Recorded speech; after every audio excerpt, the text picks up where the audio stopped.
is the best fighter on the planet. Pound for pound, he's that dude. In this 4-belt era, he is now the undisputed world champion 3 times over. 140 pounds, 147, now 168 pounds. World champion, as you know, and I've been a 3-division world champion. I've only won one of the belts. I don't know what it is to be undisputed. I don't know that feeling. Do you understand?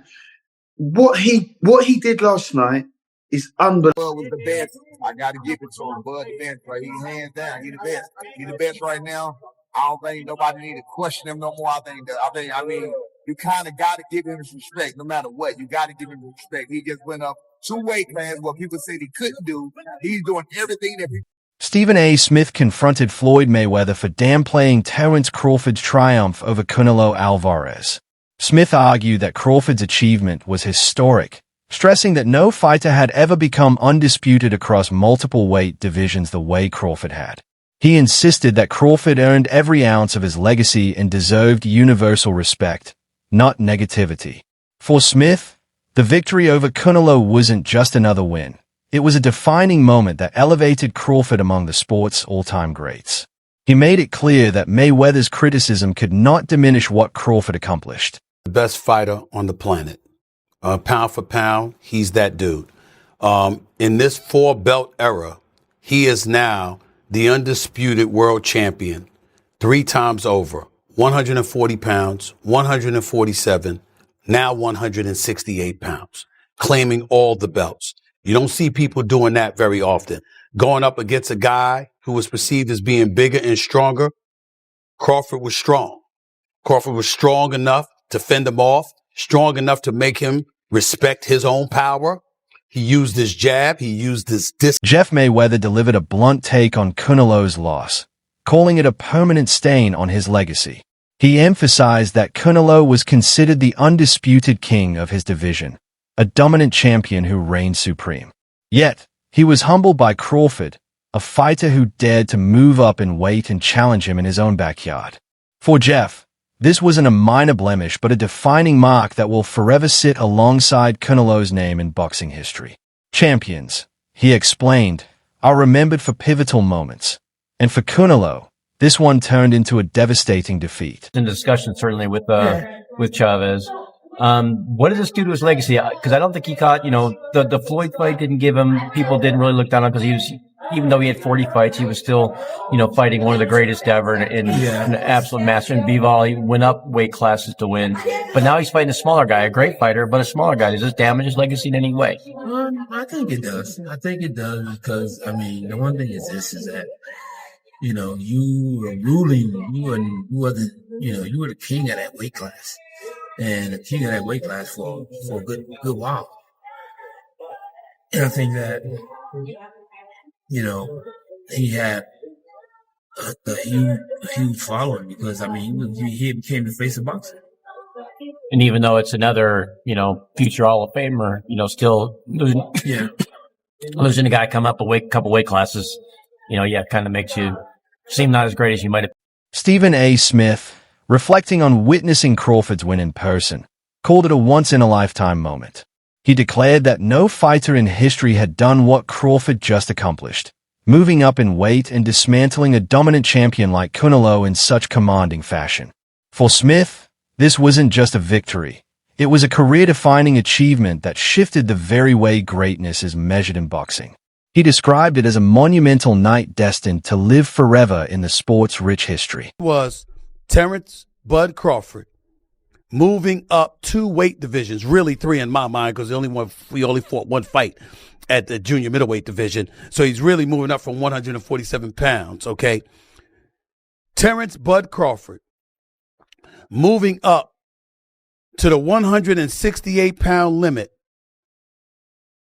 in an effort to claim the undisputed super middleweight championship of the world from the grasp of Saul Canelo Alvarez. Now, I was there because let me tell you something right now. There's very, very few sporting events in the world that are better than a super fight in Vegas. I can tell you that right now. There's very, very few events. Props. After the fight, Crawford's trainer insisted his fighter had nothing left to prove. He expressed frustration that despite dismantling one of boxing's biggest names, some critics still refuse to give Crawford the respect he deserves. He stressed that Crawford wasn't even thinking about another fight, because defeating Canelo was more than enough to secure his legacy. In his view, this was no longer about chasing opponents, but about cementing a legacy that can never be denied. Terence Crawford and his well-renowned trainer, two-time trainer of the year and future Hall of Fame trainer, Brian Bomac McIntyre, recently did an interview in which Bomac stated that a fight is not happening. And this particular fight is a fight that everybody wanted to see Canelo Alvarez take, and Canelo Alvarez refused to take this fight with a 28-year-old two-division world champion, reigning WBC light heavyweight, former two-time WBC super middleweight, the Mexican Ecuadorian superstar boxer, who was one of my favorite fighters and a great person, David, the Mexican Ecuadorian monster Benavidez, who has 30 wins, no loss, no draw, 24 wins by way of knockout, stands at 6'2" with a 75-inch arm reach, and fights at 175. But the entire time David Benavidez was fighting at 168, Canelo Alvarez was brought up, and he never accepted the fight. And so, with that said, now people are trying to project this fight on Terence Crawford. And they're saying that Terence Crawford needs to take the fight. So Bomac yesterday did an interview, and Bomac said they're not fighting David Benavidez. And so now people are pushing this notion that Terence Crawford is ducking and Terence Crawford is scared of David Benavidez. And if he don't fight David Benavidez, according to Boxing News 24, Timothy Bradley offered one of the strongest endorsements of Crawford's greatness, placing him directly in the conversation for the greatest of all time. Bradley argued that Crawford didn't just beat Canelo, he redefined what pound for pound truly means. While Mayweather was a master of his era, Bradley contended that Crawford just proved he could do it at an even higher level by conquering Canelo at his peak. To Bradley, this victory elevated Crawford into a rare realm reserved only for the absolute legends of the sport. It might be too late now. It might be too late, because guess what? He done. Ain't nothing else he needs to do. Ain't nothing else he needs to do in boxing. Yep, y'all doubt him now? Y'all doubt him now? I saw some of y'all goofies on y'all channels. You come here and you get the real over here. That's what you get over here. You want the real? You want a real breakdown from a real fighter, a Hall of Famer? That's what you do. You come right here and you gonna get the real and you gonna get the truth. Dang it. That's what you gonna get. Leave them other lames alone and come right on over here. Yeah, and get the truth and nothing but the truth. I've been trying to tell y'all for years about this. Been trying to tell y'all for years about Terence Crawford. Roy Jones Jr. drew a sharp distinction between Mayweather's past win over Canelo and Crawford's. He noted that when Mayweather beat Canelo, the Mexican star was young and still learning, which allowed Floyd to outthink him with superior ring IQ. In contrast, Crawford faced a seasoned, fully mature version of Canelo, the same one who had dominated his division for years. Despite being naturally smaller, Crawford dismantled him. For Jones, that made Crawford's feat extraordinary, as he overcame a wiser, sharper, and far stronger opponent than the one Mayweather faced. Great in Canelo Alvarez, really 3 weights above his natural weight class. Does that put him in the conversation with the likes of yourself as the greatest fighter of all time? Yes, it does, and the reason it does is because he couldn't get the credibility down in his own weight class, so he went up to go challenge himself to find it, and he found a very formidable, good opponent. Do you think Canelo Alvarez is on the decline or not?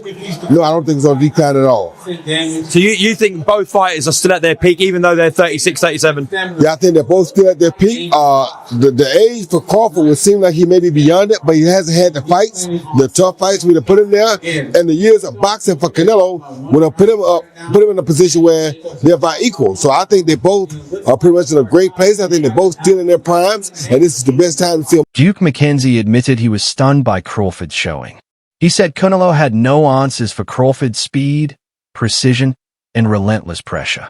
Calling the performance unbelievable and incredible, McKenzie described it as one of the most complete displays he had ever seen in modern boxing. He praised Crawford not only for becoming undisputed, but for proving himself practically unbeatable against even the most dangerous opponents. In his eyes, Crawford set a standard so high that very few fighters will ever come close. That feeling, do you understand?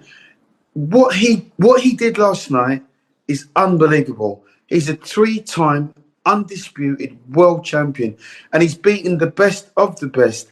Now, for me, there were red flags way before this fight. Not way before the fight. You know, in the build up to this fight, Canelo's body language in the run up to this fight. You know, he turned up in Vegas in his stretch limo, in his Armani suit. He's had his kids and his wife in the back of the car, and he's got out and he's strolling around like he owns the gaff. Now, that all that signified to me was a very comfortable man. He was too comfortable. And Terence Crawford just kept it real from the outset.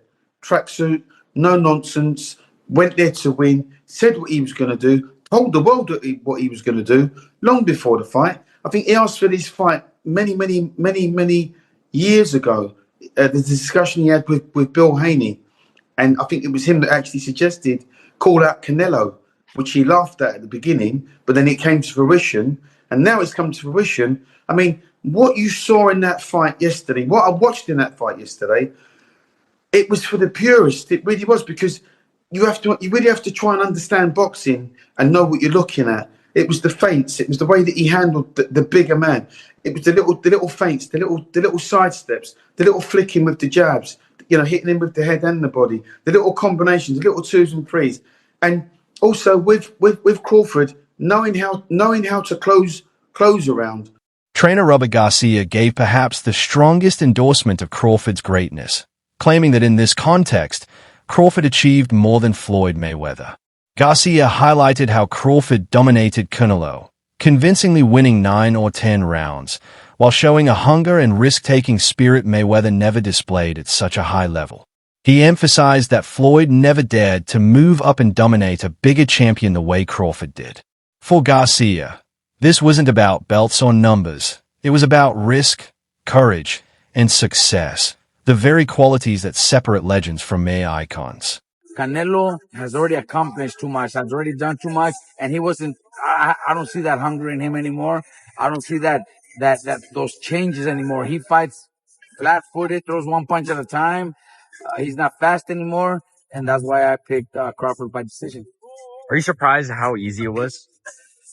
Look, not that I'm surprised, because what I just told you, I think Crawford is very talented, and Crawford is hungry to become a legend. He wanted to become that three division undisputed. He wanted to go up. He wanted to make history by going up 2 divisions to beat Canelo, one of the greatest of all time. So he was hungry for it. I think Canelo has already done so much, has made so much money that he's not hungry anymore. You think possibly that Crawford is up there with Pacquiao or Mayweather? I think in accomplishments, he's 3 division undisputed, moved up 2 divisions to beat Canelo. So he's probably he's accomplished more than Mayweather for sure. Mayweather never became undisputed, but that doesn't mean he's better than Mayweather. I think in a fight at welterweight, Mayweather in his prime would beat Crawford, and Pacquiao in his prime would probably beat Crawford. But Crawford has accomplished more. Do you think Crawford should retire after this or fight someone else? Look, I think a rematch would be fucking good for Crawford to just beat him again and do the same thing. If Canelo doesn't have any changes, if he doesn't, he needs to do a lot of changes. Canelo needs to do a lot of changes. I think a rematch would do triple the money that he did in this fight and then retire. But I would be so happy to hear he retires. In the aftermath of Terence Crawford's stunning victory over Canelo Alvarez, voices from across the boxing world have echoed the same sentiment. This was more than just a fight, it was a turning point in the sport's history. Whether comparing him to Mayweather, questioning Canelo's legacy, or declaring his greatness beyond dispute, the consensus is clear. Crawford has redefined what it means to chase and claim greatness. His name now sits among the legends, not just for the belts he holds, but for the risks he took and the dominance he displayed. No criticism, no doubt, and no shadow can diminish the fact that on this night, Crawford carved his place in boxing immortality.